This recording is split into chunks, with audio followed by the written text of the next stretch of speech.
In the far future, where wars are fought with the might of battle mechs, Without Question tells the tale of Kanji Chistu as he struggles to keep Clan Jade Falcon alive in the occupation zone his predecessor abandoned in her failed bid to conquer Terra. Though it's the sequel to Brian Young's award-winning novel A Question of Survival, Without Question serves as a perfect on-ramp for anyone interested in jumping into the Ill Clan era and the current Battletech timeline. The new Khan of Clan Jade Falcon has to fight for the very soul of his clan and their stronghold of Sudaden as Clan Hell's horses invade and they experience attacks from within and without. With shocking twists and turns, the latest installment of the Battletech mythos will have you hanging on by the edge of your seat. Releasing May 15th, Without Question is available for pre-order now, and you won't want to miss it.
Hello, everyone. Welcome to Tuesday Newsday. Hi, man, Jason, is it frozen over there in Chicago?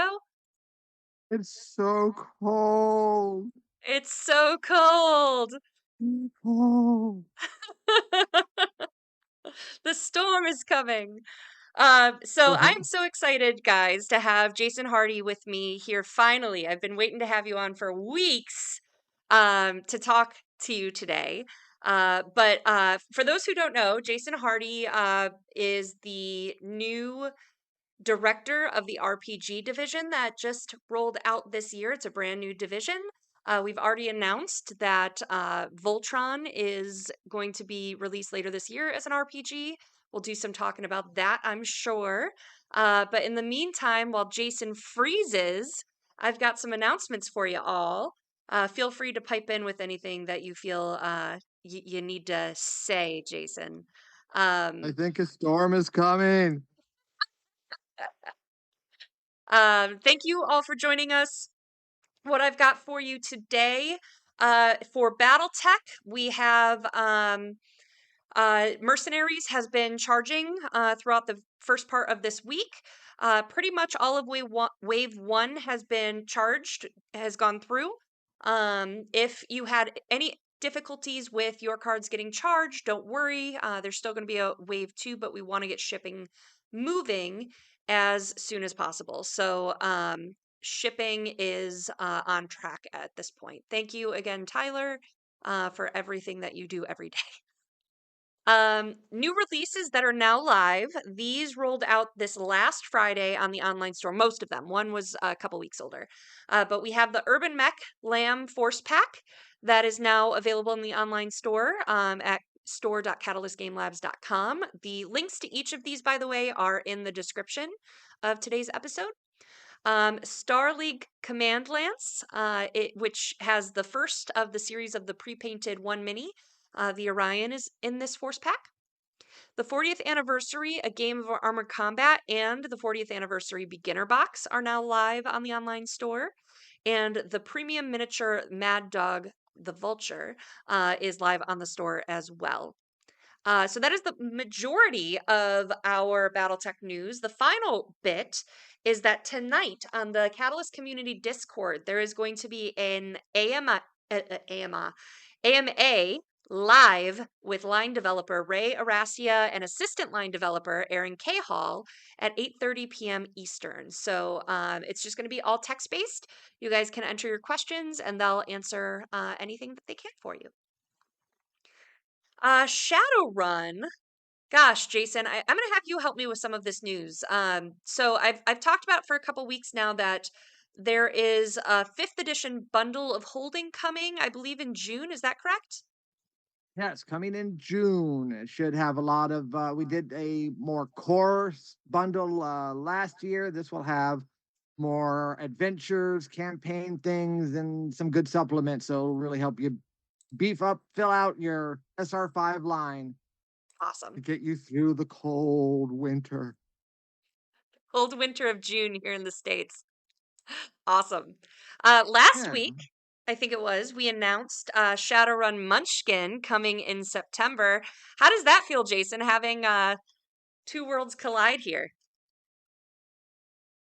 Feels fantastic because I've played it, I've looked at it. It's a funny game. If you want Shadowrun in jokes, it is full of Shadowrun in jokes, and heaven knows I've made a few, so I appreciate them a lot. So I'm looking forward to that. For those who don't know, Jason just recently stepped into his role as director for the RPG division. Up until now, he's been the line developer for Shadowrun. So Shadowrun is always near and dear to our hearts. Cool. What else we got here? Hey, Jason, I haven't talked too much about this. I've mentioned it in passing, but you have a whole lot more detail than I do. Can you talk a little bit about the scroll that's being produced this year for Shadowrun? So we're sometimes in the fortunate position uh in the Shadowrun line where Echo Churnick comes up and says, I want to do a crazy thing. Will you let me do a crazy thing? And we say, yes, Echo, do that crazy thing. You might have the Sixth World Tarot, and I might have to burn my extra copy for heat, even though I love it so. You're so committed to But the bit, and I she's love it. so committed. Wait, are we Awesome. still doing the for now thing, or is that over? For no, that was back in December. That was months ago. Okay, I gotta remember what I'm doing. Awesome. So she did the tarot because she was like, I want to do 72 Shadowrun tarot images, and we said, fantastic. Um, and she made the tarot, and this time she said, wouldn't it be cool if we made like a whole artifact for Shadowrun that's a magic scroll and would have spells on it? And we're like, well, how would it have spells on it? And she said, well, it wouldn't. What it would have is all sorts of cool icons and graphics, and it would look like something that came out of the distant past, maybe a relic from the fourth world, the last time the world had magic. But what you could do is you could hold a phone over the images, and then it will translate those images into a spell. So once you had the right app, then you can use the scroll to unlock a whole bunch of Shadowrun magic. But you'd also have this fantastic large scroll on wooden dowels that is just full of Echo's designs and artwork that by itself would be a prime, awesome looking item, but it will also have a whole bunch of Shadowrun magic built into it. So we said, yes, Echo, do that thing. So Echo did that thing, and we are just in the process of getting it manufactured so we can get it to all of you. It's going to be really cool. It's so pretty looking. It's going to be really big. Because that's what we kept saying in the process. What size should we go with? Well, what's the biggest available? Do that. Yeah, it's gonna be just gorgeous. I've seen some of the photos of it so far, and the fact that it's so cyberpunk with the app and the AR. Um, I'm being told, Jason, by chat to have you swallow the mic for warmth because you're a little quiet. I'll try to get closer. Yeah, I'm warming up a little bit. I'll move the scarf. The adrenaline. Awesome. All right. Yeah, I think I'm okay to take off the hat. Warming up a little bit. And Just a also, I little don't know bit. what happened to the hair, but here we are. Okay. So I'm in Austin, Texas this week for ChupacabraCon. So we're going to be doing a lot of BattleTech. We have a booth right at the front of the convention center. So we'll be the first thing you see. So come on over, say hello, check out the merch, play some games. We have demo agents here that are going to be playing. We're doing kind of a mini version of Masters and Minions.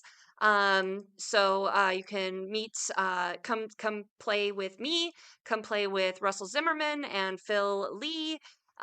We'd love to have you guys here if you are anywhere close to Austin, or if you're not and just feel like buying a ticket, that's fine too. All right, so I want to get to the meat of today and make our big You. announcement, Jason. So, what just Well, I'm Voltron alone does not an RPG division make. I'm So, feeling a little warmer. I think I can get rid of my stupid coat and and are oh, there it is. I'm gonna change the graphic. Oh, we've got Frostpunk the role playing game, guys. FrostPunk the role playing game, and I'm taking up this coat because I'm so warm. Look, Get that the thing out of me. commitment to the bit is much appreciated. Feel Awesome. better now. So tell us about, gosh, all right. So first of all, for those who have never played, what is Frostpunk? So Frostpunk is a great society survival game where it's set in the late 19th century, and the way the world works is there has been a longstanding cooling of the world followed by a great frost, and so the whole world has frozen apocalyptically. And so some pockets of civilization exist around generators, and so that is what you depend on to survive. You need your generator working, and then you try to build out a city that will have steel processing, coal mining, wood processing, digging. I love the wall drills. Is how I get my wood. And of course, you need food. So you're trying to build this society and keep people from getting too unhappy, keep them fed, keep them warm. And that is what you have to do. And the game excels at throwing curveballs at you. And it's not just that it's difficult, it is that sometimes, but it really likes to make you think about the choices you're making as you go along. One of the dilemmas that I remember the most, just because I tried to resist it, was one time when you're preparing for this big storm that's going to come. You see it on the horizon and you're trying to get your city ready. And then you also get a big crowd of refugees coming.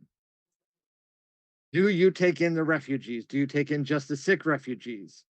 What can you do? And it's really hard if you take in, or do you take in only the healthy refugees? Because if you take in the sick refugees, they're probably going to make more people in your city sick. And then you're going to have to deal with a depleted workforce as you try to ramp up to prepare for the storm. Do you take anyone in, or do you just say they're on their own? They should have stayed where they were. And you really have to think about what is survival of your city worth to you. And those are the dilemmas it keeps making you face throughout the game. You have to face up to, will you use child labor? How much child labor will you use? Will you use none at all, or is some of it okay? And it really makes you challenge what you think is important and what you will do in order to survive. Yeah, and morale in the city is dependent on a lot of these choices you make. So if you turn people away, or if you catch someone that was stealing food, how you deal with them is either going to raise hope or lower, or no, sorry, yeah, raise hope or raise discontent. Um, and so the ethical dilemmas that come along with this survival sim. So like if you like an Age of Empires type game, or Banish, things like that, where it's resource management, community and city growth and building. Like this is a really cool video game for you. And And one thing I like about it compared to some other society building games is one option that's not really available to you is military conquest. You're not going to expand your realm by building a big army and taking over other cities. That's not what kind of game this is. Usually you're just on your own and you don't have any other cities to relate to until some later scenarios, and you get some, but you need to try to negotiate with them and work with them rather than conquest, because conquest isn't going to get you anywhere. yeah, so 11-bit, who produces Frostpunk, announced early this year that Frostpunk 2 is coming this fall. So, what do you know about Frostpunk 2? So Frostpunk 2 is in the great tradition of sequels, a little bit more of everything. So it's 30 years after the initial Frostpunk, Oh, and wow. they've discovered oil. And so that has changed the dynamic of survival in these cities because in the first Frostpunk, you're really teetering on the edge. A bad storm could just throw everything off and you don't have enough food. In Frostpunk 2, you're more settled. You probably could survive, but the biggest danger is going to come from within your own city. Ooh. Can you keep people together enough? Can you build a cohesive society? Can you respond to all the competing needs of the various segments of society without having to break apart? Because if it does tear apart and people can't work together, then you are going to lose your city, and the city's still in at risk of collapsing. And so the democracy model in Frostpunk 2 is really extensive. If you played Frostpunk 1 and remembered how you sometimes would choose the path to go on, path of faith or path of order, and then you would sometimes choose a law to go on, and that would help your city, but there wasn't a lot of jockeying you had to do to pass the law. You just, as captain of the city, could declare often, this is what we're doing now, and now we're New doing this. law passed. Right, exactly. So in Frostpunk 2, you're going to have to really work with your town council. You're going to have to see how many votes you have. You're going to have to do some favor trading. You're going to have to build a block that will help you get what you want, and then try to make sure that what you want is actually good for the city. Oh, wow. So, and the cities are bigger. Sometimes you build in blocks of units rather than individual buildings just because the scale is bigger. But there is a lot more focus on the societal dynamics that I'm very much looking forward to losing lots of hours exploring. Yep. Yep. So, Frostpunk 2, when is that set to come out right now? I believe late July. Okay. All right. So that leads to this partnership. So tell us a little bit about how the partnership with 11-bit came to be. And then we'll get into the details of the game itself. The original steps of the partnership, I'm a little fuzzy on. I was buried in Shadowrun a lot at the time. So I didn't hear about it until it was starting to be more of a definite thing that we were going to have this game and we would need some rules to go with it. So then I got in on the early stages of what kind of game rules could work with a Frostpunk RPG. And as it happens, I've been talking with Randall Bills of Catalyst about a system because we'd both been kind of on parallel processes working on a similar type system. And so, because we are very much nerds, we at Gen Con, at one night, I said, hold on, I got to show you this spreadsheet because that's what nerds do at Gen Con, exchange spreadsheets. And it was a probability curve of the dice system I'd been working on that he'd been working in a similar way. And it's a really cool probability curve. It's got good steps up without being too lurchy, and it worked well. And so we had this system, and then we heard that the Frostpunk license was something that we could get, and we're like, let's make these two things work together. So that is where we are. Is the system is called DiceCore, and Frostpunk will be the first DiceCore game. That's awesome. So tell us a little bit about DiceCore. How does that work?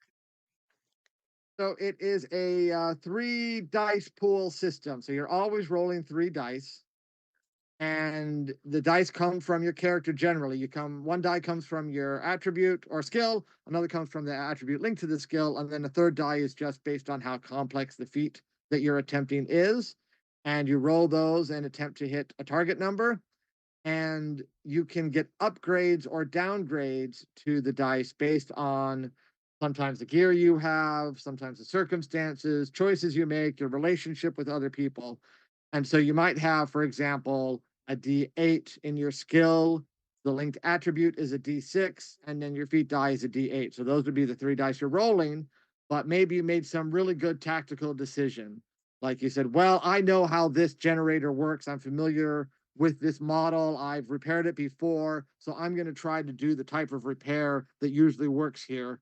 And the game master might say, okay, you get an upgrade for that. So I could choose one of those 3 dice to upgrade to the next highest type. So my D8 could become a D10, or the D6 could become a D8, and then roll that. And that's where you get a lot of cool probability stuff happening. Cool. Awesome.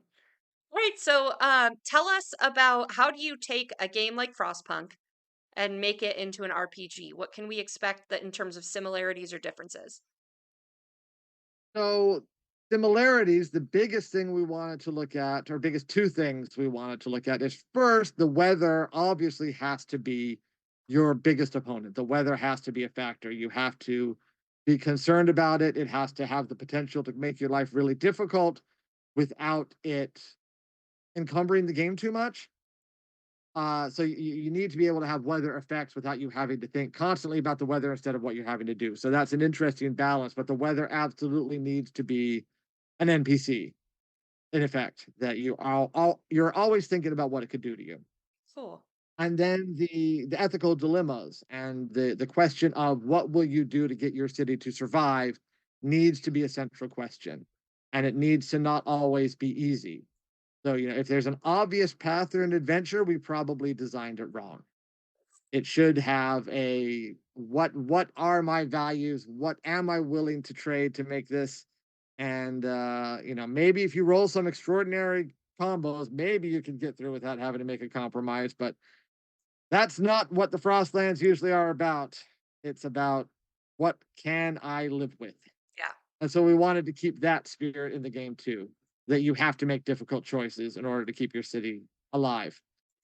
I think a difference between what we can do with the RPG and at least what Frostpunk 1 did is we're set about 10 years later than Frostpunk 1. So we have an opportunity to open things up a little more, to have a few more cities, to have a little bit more connection between the cities so that you can build some dynamics between the cities occasionally. And you can have that a little broader exploration going on. You Hmm. might have more established pathways, but there's still a broad unknown outside of the connection between, say, New London and Edge, that you could go out and see what the world is like, and you would have the type of machines that might let you explore a little better than they would in the Frostpunk 1 game. So you have a little bit bigger of a canvas to paint on. And then always the great thing about an RPG is that it offers more choices. So you can, the Frostpunk, the video game, has certain scenarios and you have certain things that you have to do or that you're limited to. In an RPG, it's whatever you come up with, whatever ideas, whatever cockamamie schemes you come up with, you can try. And so it's a bigger palette that we can paint with while still maintaining the kind of tonal universe that the game set up. Cool. Okay. So you get to play within your city and the choices you make and the politics within there. You get to explore. I know one of the big things with Frostpunk 1 is exploring the Frostlands and finding extra resources or a place to mine additional coal or help people and get and expand your population. Um, how do you factor that um, into the RPG to make sure that you can still explore and have that element of the storm is coming and you might lose your team out there, um, but you need the stuff that exists out there. So how do you work that into the RPG? So I mentioned the weather being an antagonist, and there's a whole section in the Game Master chapter about the different ways you can use weather, whether it's building up a storm or whether it's just having effects as you're exploring day to day. So that can always be a factor when you're out there looking at the different locations. And there are some locations set up in Frostpunk 1 that give you some good plot hooks. Tesla City being perhaps the most notable, where they had Nikolai Tesla build this wonderful city that was protected against the heat and used electricity to warm it. So it was briefly a paradise on Earth until uh, Tesla went a little mad and everyone started getting electrocuted. So it's now a ghost town because no one dares set foot in it because you never know what sort of traps or weird electrical devices will kill you. But there's also the chance of advanced tech being there that could help your city. So, do you want to take a risk to try to explore that city? And then what would you have to do in order to keep yourself safe there? So that we have at least one plot hook about exploring Tesla City in that. Um, and then there were also the smaller cities that came in the On the Edge expansion for Frostpunk 1, like the wrecked ship and the hot springs and the children's mine. So that kind of shows you the type of things that we can also add when you explore, is that there could be, there could be other warehouses, there could be other wrecked ships, and there could be other settlements that existed that you don't know about because communication in the Frostland is just terrible, Hmm. so you have no idea what else is going on there. So you could happen upon just about anything.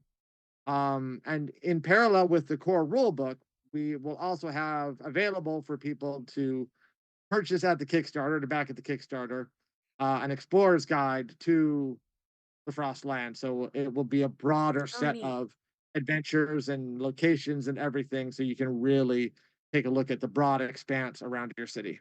Cool. So during development of the game, did you any of the writers, the developers need to go back and like play the different scenarios? And did you incorporate as much as you could from those scenarios? Like there's one that's got an autumn vibe to it. There's one Mm. where New London is putting pressure on you, or they might cut you off. There's the rivalries with some other rivalries or partnerships with some other settlements. Did you try to take something from every scenario, or how did that work? Generally, I mean, yeah, we absolutely played it over and over again and counted it as work. So that's, Cool. yeah, Awesome. one of the perks of the job. I'm playing Frostpunk today for my work. So yeah, we absolutely looked at the different hooks in there and what they offered and incorporated them, especially on the edge, as I mentioned. So the Frostline chapter of the core book talks about all the locations mentioned in On the Edge. So you get Edge and you get Children's Mine and you get Broken Ship and you get the hot springs. Cool. So absolutely, we tried to incorporate something from the whole expanse of the game. So tell us a little bit about, you mentioned the Kickstarter. When is that coming? What can you tell us about it? So it should be July 9th. We will launch the Kickstarter. It will be a 21-day Kickstarter, so don't sleep on it. Just jump in and back that sucker as soon as it opens. That's what I would do. Um, we have a backer kit page, so that will be linked to in all of our I announcements, can drop that in the chat now, and actually. it will be dropped in the chat. So you can get a Yeah. little preview of some of the artwork that we've been developing for this. We were able to secure the services of the fantastic Marco Panicetti, who does a lot of Battletech stuff. And he has been doing all of our Frostpunk images and really has caught the vibe and the color contrast dynamic that 11-bit really brings to life, where you have mostly cold with pockets of warmth. And so we'll have lots of great art from him. And the Kickstarter, yeah, will be 9th through the 30th then of July. Awesome. And Uh, we should have quick start rules available when that launches, and how to play videos and ponies for everyone. Were we still doing ponies for everyone? I've been we're told we're still not doing ponies for everyone. yeah, we're trying to find if there's a discount in bulk, it's Okay, both ponies. So July 9th, you talked about having the Explorer's Guide to the Frostlands, quick start rules, and then a core rule book, I'm assuming. Anything else you can think of might be coming as part of this campaign? So there'll be two versions of the core rule book. You'll have the regular version and the limited edition. Ooh. The limited edition will have a fantastic slipcase that kind of opens in the middle to reveal your book in the case, and will have kind of a frosted snow slipcover to it to make it look really cold. And it will be big enough of a case to fit the book and a cloth map that we'll put in there as Ooh. well. That will be available. We should have a game master screen. I don't know if you've seen the Shadowrun Sixth World game master screen. Yeah.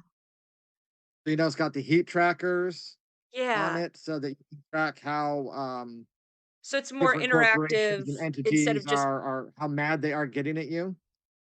So since we know how to build those trackers into a game master screen, we will okay. absolutely put faith, order, coal, wood, food, hope, discontent trackers into the Frostpunk Game Master screen. So as soon Neat. as your discontent rises, Game Master can reach over, show you that you've got trouble.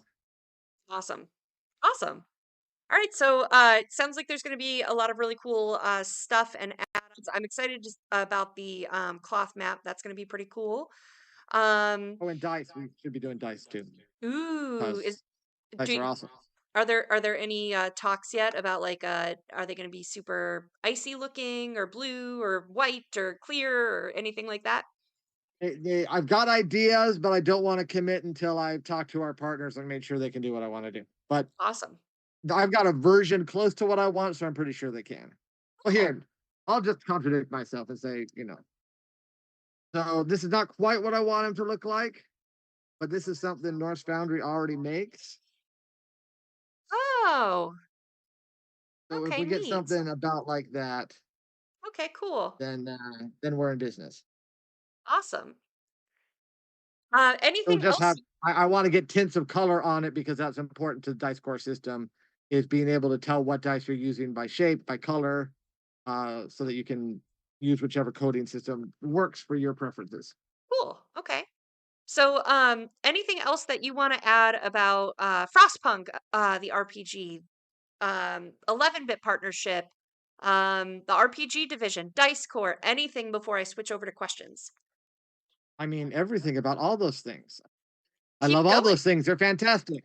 Um, I've been excited about the Frostpunk RPG for so long. You would not believe how long I've been excited about this.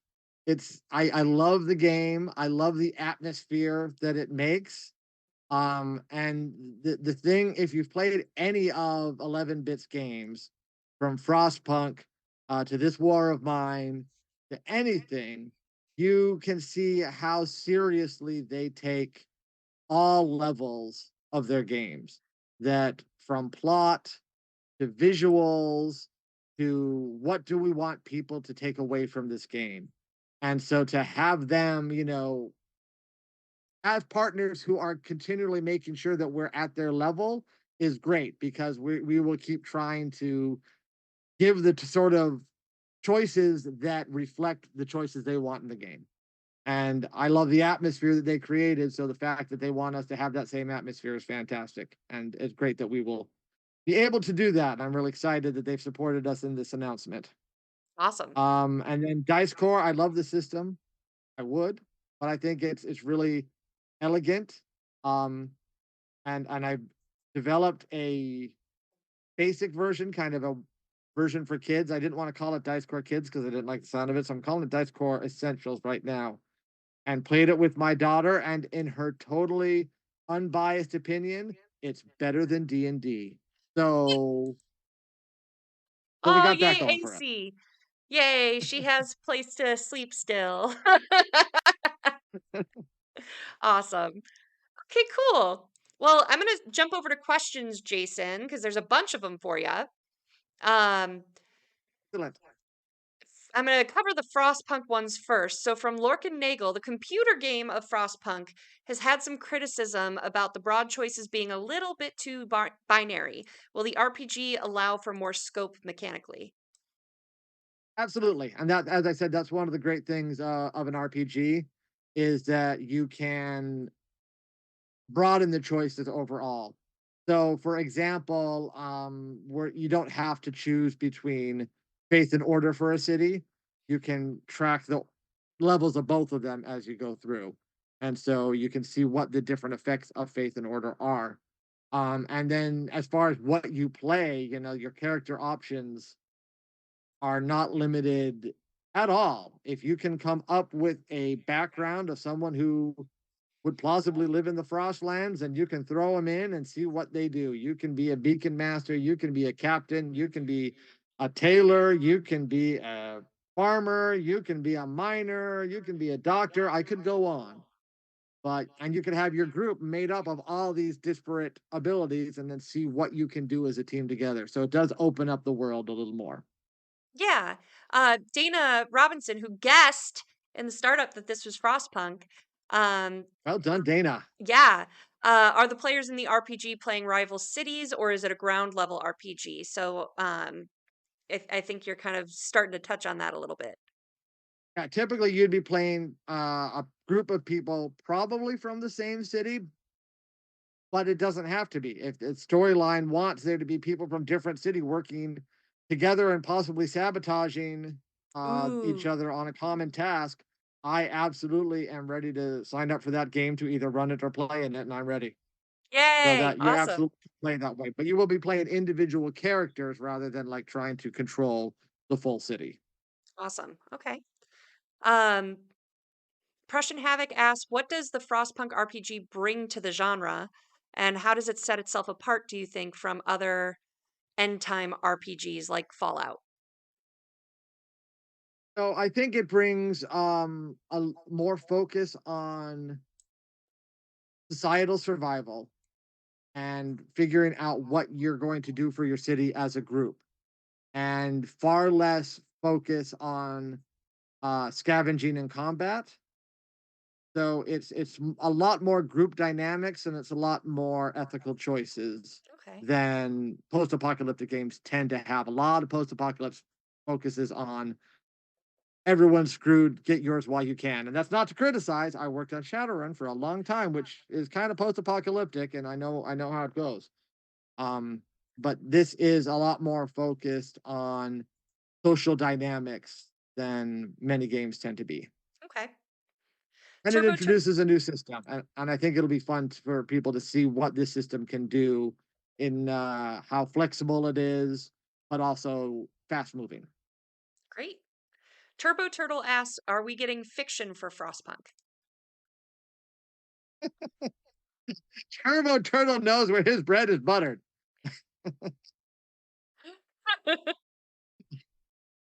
Um, Maybe I don't know. I need to check back to see what we can do. There'll be some fiction in the core rule book, but that's already claimed because when you have two fiction writers also writing your RPG book, we're gonna take first dibs. But I don't know if we'll be able to do like a short story anthology or anything. That is I don't have an answer to that right now. Jaskell asks if there's going to be any amount of canonicity in the content in the RPG. Yes, in that we're trying to reflect their content. We have shared with them some of our content about the bridge we're making between Frostpunk 1 and 2, but for the most part, we left things open enough to not step on their toes. Hmm. So it doesn't set things in stone. And that's kind of the vibe overall that they do in Frostpunk 1 and 2 both, is they didn't want to set things too concrete. They wanted it left open so that whatever way you play those games can end up being canon without them having to determine one canon. Great. Okay. So I Uh, don't know how much of our materials that we sent they use in Frostpunk 2. Fair. Okay, so a couple of similar questions here. Should we be expecting new offerings in BattleTech RPGs in the near future? This is from Corehammer.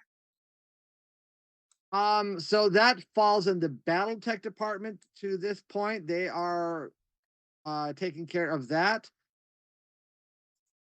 That's not my place to announce is the safest answer. That's a Battletech thing for now. If they want my help, I'm happy to offer it. Cool.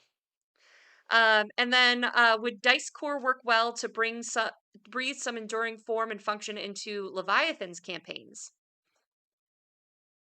I think DiceCore would work fantastically with Leviathan, since it was playing around with Leviathan's dice that gave us the idea for DiceCore. Really? So, yeah, that was because Leviathan's um, builds its modifiers into upgrades. And so Okay. that's what we were both thinking about, is that rather than always doing +1, +2, +3, and remembering what your modifiers are, Leviathan just has you swap colors of dice, and it's going on a D4 through D12 spectrum.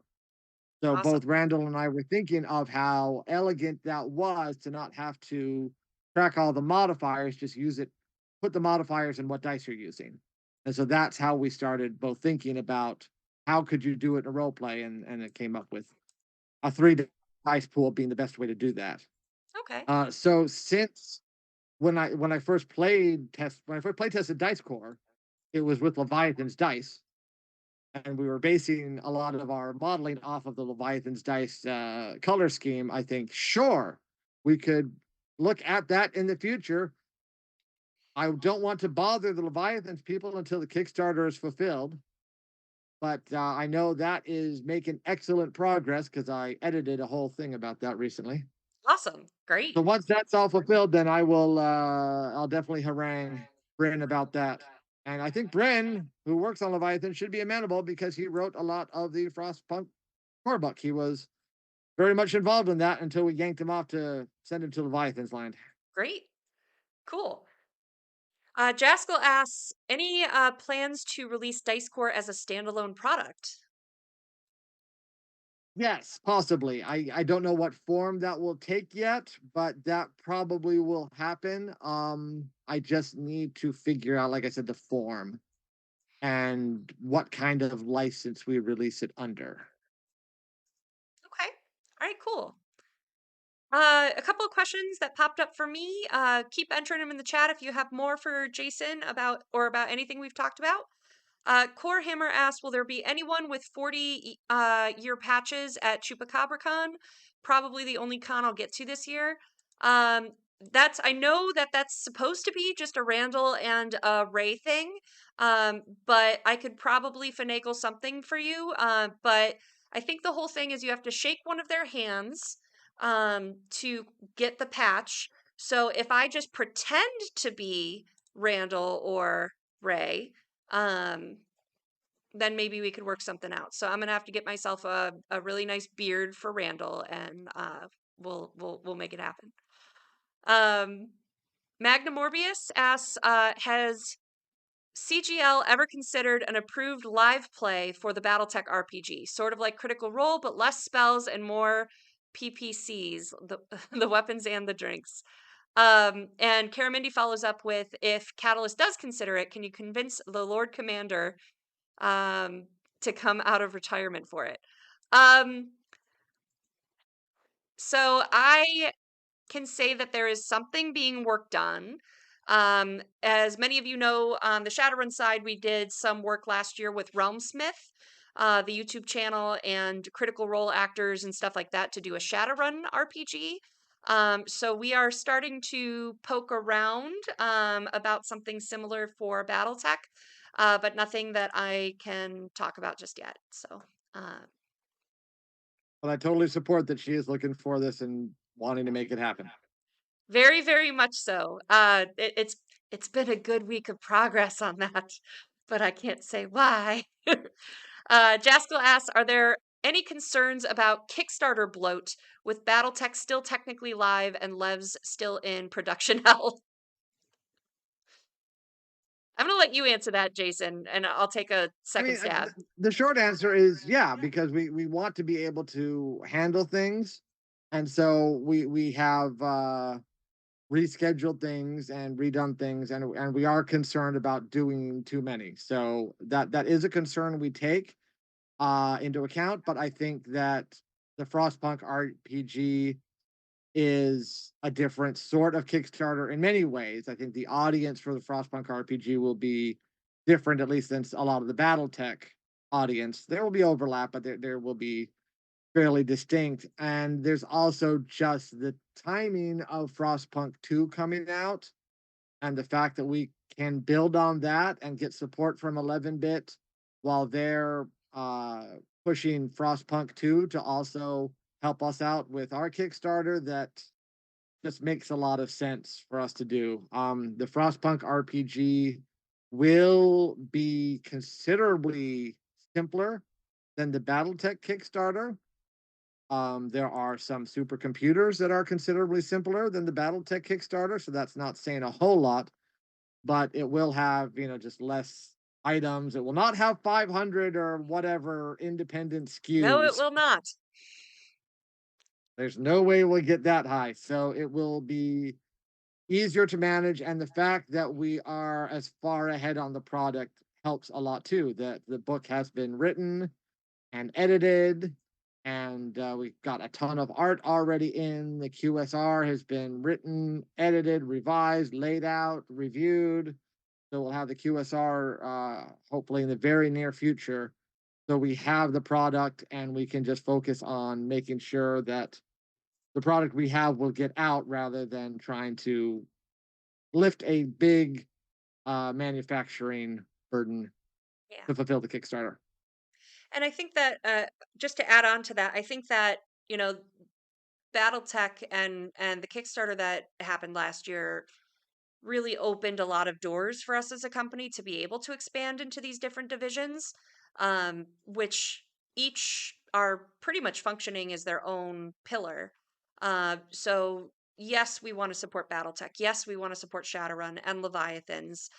Those are each their own independent lines at this time. But then we have the board game division, we have a fiction division, we have the RPG division, and there's so much that can be done with those. And Kickstarter is a great marketing tool for that. So we want to see that continue to breathe life into these products. Okay, I've got for Battletech questions. Bovi asks, are the Star League packs only available from CGL stores, or will they go to retail eventually? They will go to retail. Since we just got them up on the online store, all the sell sheets are being submitted as we speak to the warehouse, to Alliance, to ACD, and stuff like that. So the distributors will be able to start ordering those and get them in, which then goes to retail. Core Hammer asked, Torian Concordat t-shirt win? That was would have been a good question for Talon last week.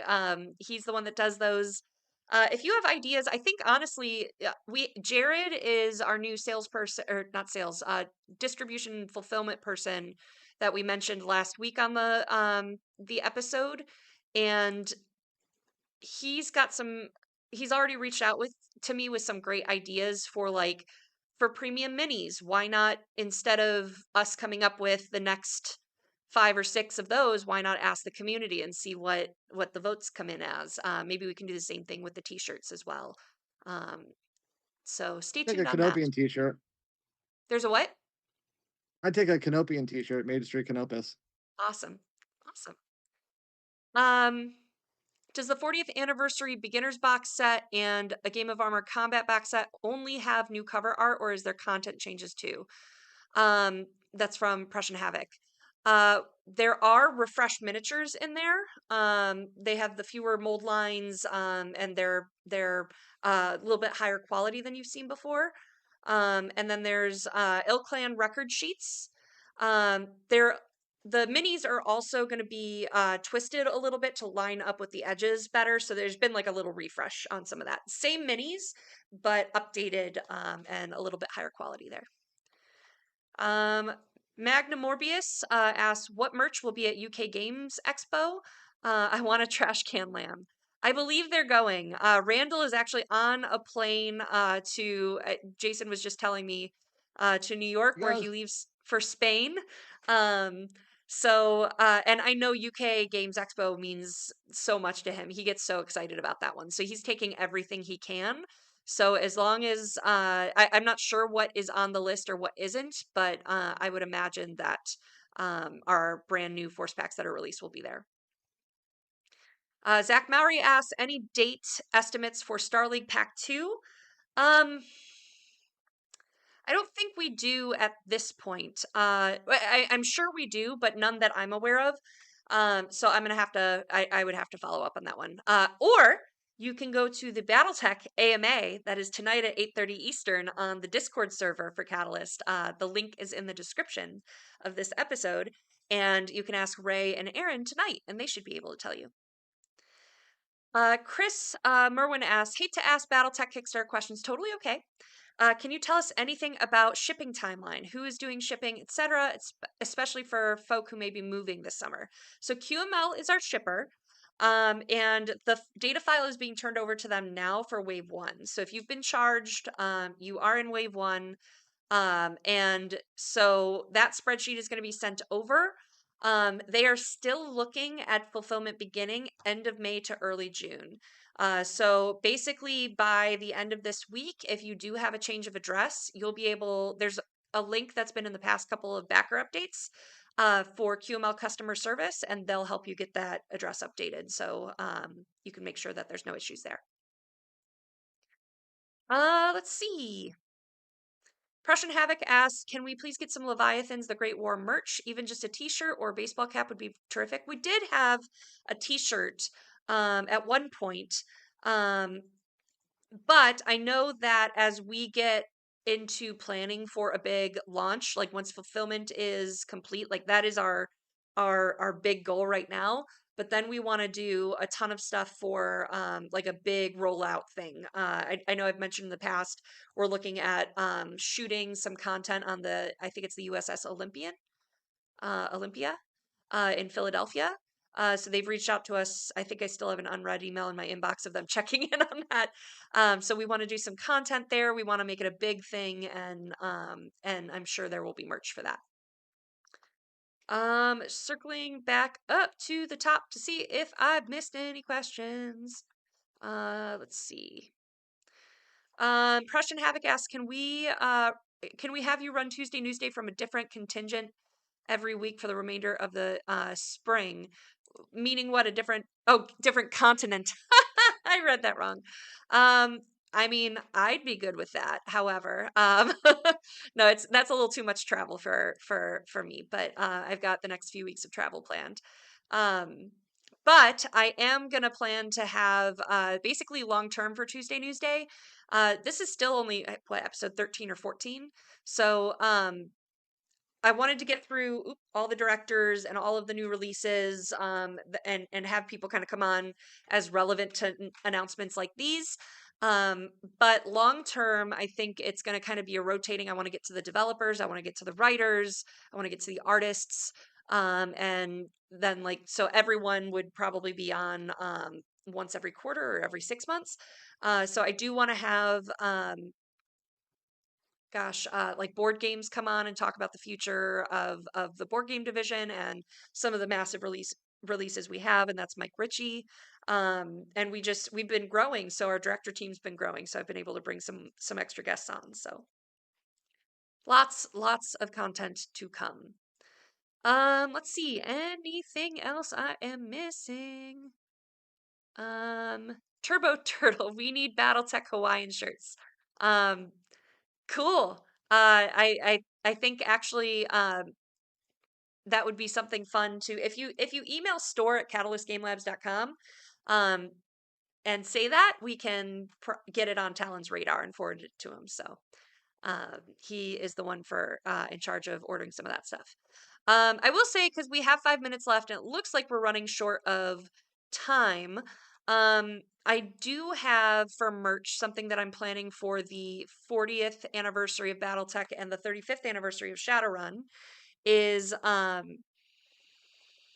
so for I've been working with Fanroll, who did all of the dice for the Mercenaries Kickstarter, and so I've been partnering with them about doing for Gen Con release a Hex dice tray that has the 40th anniversary logo for BattleTech on it, and then there will be a nice Hex case as well that has 6 dice in it, 2 black, 2 white, 2 red, for BattleTech that are the sharp edged laser etched ones, and they'll have an Atlas head on them.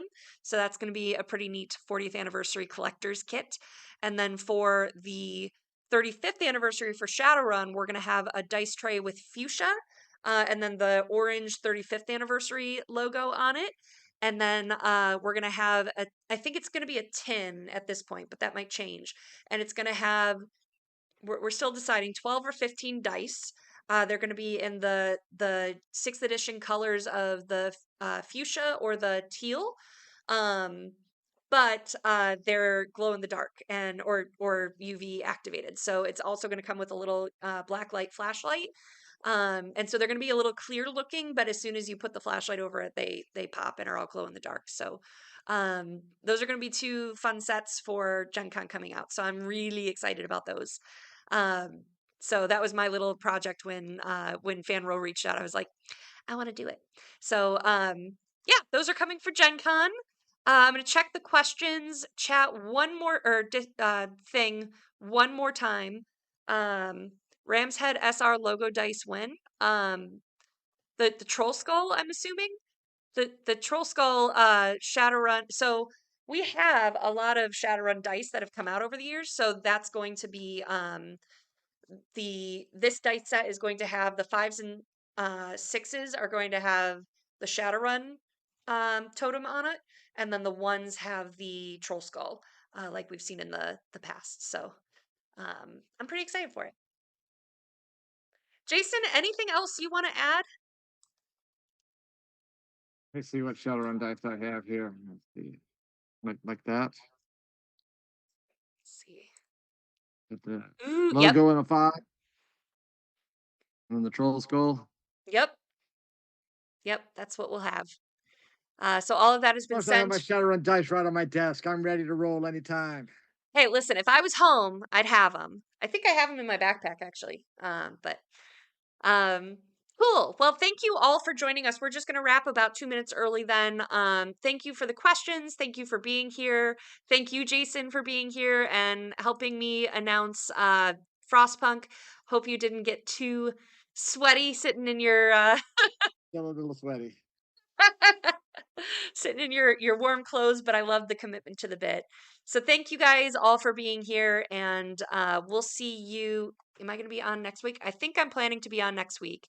So I'll see you guys next Tuesday, not Thursday, not Thursday, Nursday, Tuesday, Newsday. Thursday, Nurse Day. All right. Thanks, everyone. Bye.